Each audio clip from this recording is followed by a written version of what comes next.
చైతన్య రథం వీక్షకులకు స్వాగతం, నమస్కారం. నేటి మన చైతన్య రథంలోని ప్రధాన వార్తలు. ఆ పనులకు అండగా విశాఖలో మంత్రి నారా లోకేష్ 65వ రోజు ప్రజా దర్బార్. వివిధ సమస్యలతో బాధపడుతున్న వారి నుంచి వినతుల స్వీకరణ. జోరు వానలోనూ సాగిన ప్రజా దర్బార్. చివరి వ్యక్తి వరకు కలిసి ఫోటో దిగిన మంత్రి నారా లోకేష్. యోగా డే రికార్డు కోసం విశాఖపట్నం వైపు చూస్తున్న ప్రపంచం. రాజకీయాలకు అతీతంగా ప్రతి ఒక్కరూ పాల్గొనాలని పిలుపునిచ్చిన మంత్రి నారా లోకేష్. పట్టుదల, కమిట్మెంట్తో విజయవంతం చేయాలని పిలుపు. కార్యక్రమానికి వచ్చే ప్రజలు ఇంటికి వెళ్లే వరకు అధికారులదే బాధ్యత. మీ చొరవ అభినందనీయం అన్నారు మంత్రి లోకేష్. ఎన్సీడబ్ల్యూ చైర్మన్కు మంత్రి లోకేష్ అభినందనలు తెలిపారు. కృష్ణరాజు నీచ వ్యాఖ్యలను సుమోటోగా తీసుకున్న ఎన్సీడబ్ల్యూ. డీజీపీకి ఎన్సీడబ్ల్యూ చైర్మన్ లేఖ. అమరావతి ఆంధ్రప్రదేశ్ మహిళలపై అసభ్య వ్యాఖ్యలు క్షమించరాని నేరమన్నారు ఎన్సీడబ్ల్యూ చైర్మన్. పోరాట పటిమకు మారుపేరైన వారిని అవమానించారని చెప్పి ఆగ్రహం వ్యక్తం చేశారు. సత్వరం న్యాయం జరగాలని డిమాండ్. పోలవరంపై వైకాపా విష ప్రచారం. డయాఫ్రామ్ వాల్ మందంపై సాక్షిలో అసత్య ప్రచారాలు. షెడ్యూల్ ప్రకారమే ప్రాజెక్ట్ పనులు. 2027 నాటికి పోలవరం పూర్తి చేస్తామని చెప్పి మంత్రి నిమ్మల రామానాయుడు స్పష్టీకరణ. పాత్రికేయుల ముందే డయాఫ్రామ్ వాల్ కొలతలను కల్పించి విలేకరులకు చూపించిన మంత్రి నిమ్మల రామానాయుడు. 5 ఏళ్లు పోలీసుల రాజ్యం నడిపించి నంగనాచి కౌరులు చెప్తున్నావా జగన్ రెడ్డి అంటూ మండిపడ్డారు మంత్రి నారా లోకేష్. నీ పాలన రాష్ట్రానికి చీకటి అధ్యాయం అన్నారు మంత్రి. నేను మహిళలను గౌరవిస్తూ పెరిగాను. నువ్వు తల్లిని చెల్లిని వెళ్ళగొట్టి రోజు అవమానిస్తున్నావు. నాది కాలేజ్ లైఫ్, నీది జైల్ లైఫ్ జగన్ రెడ్డి అంటూ గుర్తు చేశారు మంత్రి లోకేష్. సాక్షి ఛానల్లో కొమ్మినేని శ్రీనివాసరావు, కృష్ణరాజు కలిసి చేసిన డిబేట్లో అమరావతి మీద విషం వెళ్ళగక్కుతూ ఆంధ్రప్రదేశ్ గురించి నీచంగా మాట్లాడుతూ అమరావతి పరిసర ప్రాంతాల్లో వేసిలు ఎక్కువని, వేసిల రాజధాని అంటూ చాలా నీచంగా మాట్లాడిన సంగతి తెలిసిందే మనకి. ఆ డిబేట్ మీద రాష్ట్ర వ్యాప్తంగా మహిళలు మండిపడుతూ ఆగ్రహ జ్వాలలు వెల్లబుచ్చిన సంగతి మనకు తెలిసిందే. ఈ నీచ వ్యాఖ్యల మీద National Commission for Women NCW సుమోటోగా కేసు ఫైల్ చేసి రాష్ట్ర డీజీపీకి లేఖ రాసింది. 3 రోజుల్లో కృష్ణరాజు ఏ కలుగులో దాక్కున్నా లాక్కొచ్చి విచారణ చేసి రిపోర్ట్ సబ్మిట్ చేయమని చెప్పి ఆంధ్రప్రదేశ్ డీజీపీ గారికి లేఖ రాయడం జరిగింది. ఆ లేఖ రాసిన సందర్భంగా లోకేష్ గారు స్పందిస్తూ ఎన్సీడబ్ల్యూ చైర్మన్ గారికి కృతజ్ఞతలు తెలిపారు.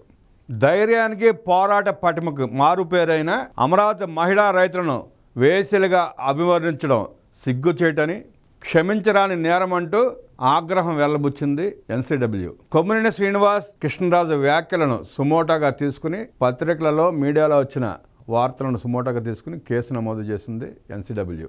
ఆ డిబేట్ని ఉటంకిస్తూ తప్పైపోయింది క్షమించమని కోరకుండా జగన్మోహన్ రెడ్డి నీచాతి నీచమైన ట్వీట్ ఒకటి పెట్టాడు ఆయన.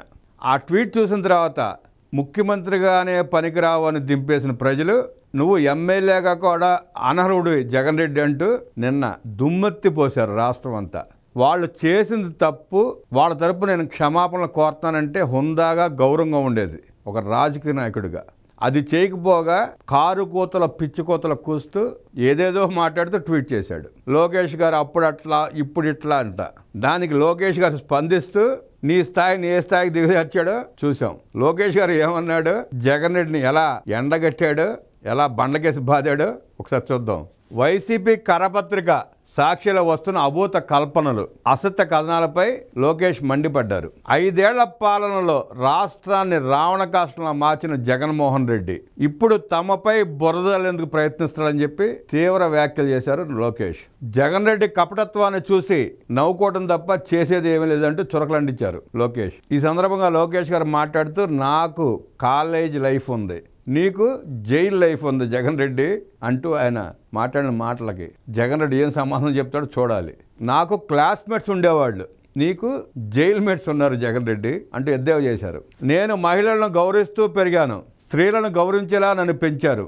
నీకు మళ్ళీ తల్లి మీద కూడా విష ప్రచారం చేపిస్తూ నేను పెరగలేదు, నీది ఆ స్థాయి. తల్లి మీద కూడా విష ప్రచారం చేపించిన దుర్మార్గుడు నువ్వు. సొంత చెల్లిని నీ కిరాయి మోకల చేత తిట్టించిన కర్కోటకుడు నువ్వు అంటూ ధ్వజమెత్తారు లోకేష్. తల్లిని చెల్లిని కోర్టుకి లాగిన నీచ మనస్తత్వం కలిగిన వ్యక్తివి నువ్వు. నీ మీడియా, నీ పేటీఎం కూలీలు ప్రతిరోజు వాళ్ళని శీల హననం చేస్తున్నారు. మీకంటే దుర్మార్గులు ప్రపంచంలో ఎవడన్నా ఉంటాడా అంటూ మండిపడ్డారు. నీకు నాకు అదే తేడా. జగన్ రెడ్డి గుర్తుకు తెచ్చుకో. నీకు అంత సినిమా లేదు. నువ్వు రాజకీయాలు చేయడానికి అనర్హుడివి. మహిళల గురించి మాట్లాడే నైతిక హక్కు కూడా నీకు లేదు. తల్లిని చెల్లిని అలర చేపించే నువ్వు, వాళ్ళ మీద అభాండాలు వేసి నీ కూలి జనాల చేత తిట్టించే నువ్వు, రాష్ట్ర స్త్రీల గురించి మహిళల గురించి మాట్లాడే కనీస నైతిక హక్కు కూడా నీకు లేదు అంటూ దుయ్యబట్టారు. ముఖ్యమంత్రిగా నీ 5 ఏళ్ల పాలన రాష్ట్రంలో ఒక చీకటి అధ్యాయం. ప్రతీకార రాజకీయాలకు పరాకాష్ఠగా దళితులు మహిళలపై దమనకాండకు, దారుణాలకు, అబద్ధాలకు నిలయంగా నీ పాలన నిలిచింది. మీ దుష్ట పాలనను వ్యతిరేకించిన ప్రజలపై, ప్రత్యర్థులపై అక్రమ కేసులు పెట్టి ఎలా చేశావో రాష్ట్రం అంతా చూసింది. ఆధారాలు లేకుండా అక్రమ కేసులు పెట్టి ఎలా నడిపించావో, పోలీసు రాజ్యాన్ని ఎలా చేశావో రాష్ట్రం యావత్తు చూసింది. ఇప్పుడేమో నంగనాచి తుంగబుర్ర కబుర్లు చెప్తున్నావు. నీ హయాంలో, నీ పాలనలో, నీ దోపిడీలు, నీ దండుపాళెం బ్యాచ్ చేసిన ఘోరాలు, నేరాలు, భూ కబ్జాలు ఎదటి వాళ్ళకి ఆపాదించే ప్రయత్నం చేస్తున్నావు. మీరు చేసిన తప్పుల్ని ఎదటి వారిపై జల్లడం ఆపండి. ఇంకా కప్పిపుచ్చుకొని జనాల్ని భ్రమింపజేసి మాయ చేసే ప్రయత్నాలు మానుకో. ఇక్కడ ఉన్నది నారా లోకేష్. అర్థమైందా రాజా అంటూ లోకేష్ మాట్లాడారు. అర్థమైందా రాజా అంటే అర్థమైందా జగన్ రెడ్డి, నాతో పెట్టుకోకు, పరిగెత్తిస్తా అంటూ ఆయన మాట్లాడిన మాటలు వాస్తవాన్ని తెలుపుతున్నాయి.